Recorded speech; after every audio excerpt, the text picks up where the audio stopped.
42. So then Job replied to the Lord that he knows that God can do all things, and I believe that a lot too, completely actually. And then no purpose of God can be thwarted. So he said that he spoke of things that he did not understand, like things that he didn't know about,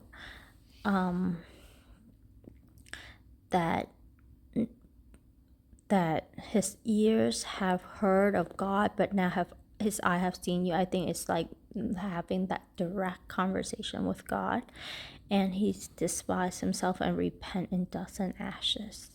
So God didn't.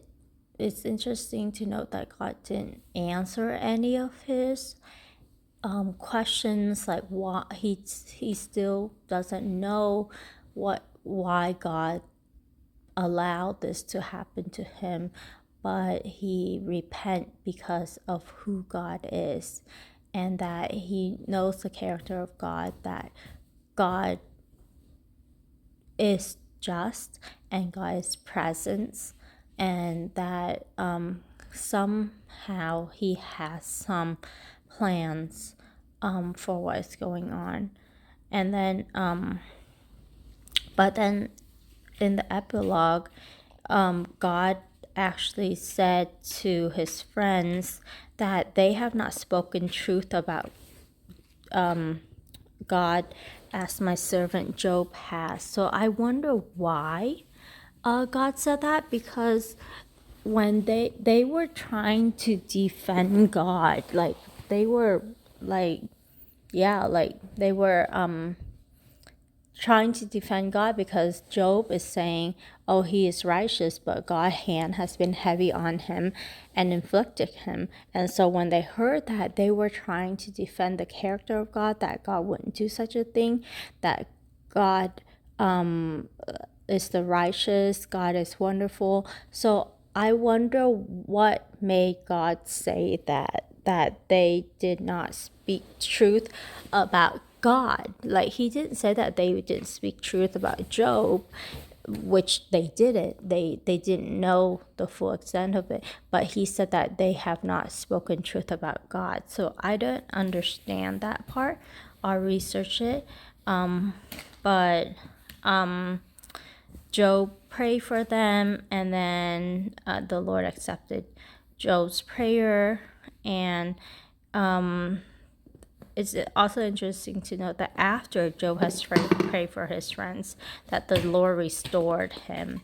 So now his brother and sisters came and ate again. So I wonder, like, how he would feel, these people that pretty much deserted and abandoned him in the time that he needs it most. I wonder how he feels to be in like communion with them again. I would feel kind of bitter, but knowing Job's character, I think he wouldn't be like that. And so after this, Job lived 140 more years. So he was very old. He saw his children and their children to the fourth generation. And so I'm not sure. I mean, I don't want to live long. I think if I am able to see my grandchildren, that's like the oldest that I would like to be. I would like to help out my kids. But reading this today gave me, like, for some reason unknown to me, I feel very like sure that my brother-in-law will be healed and that we're gonna see a miracle. And reading this today just makes me like even more sure of that, like not sure, but like just have that like hope, that confidence in hoping for that. So yeah.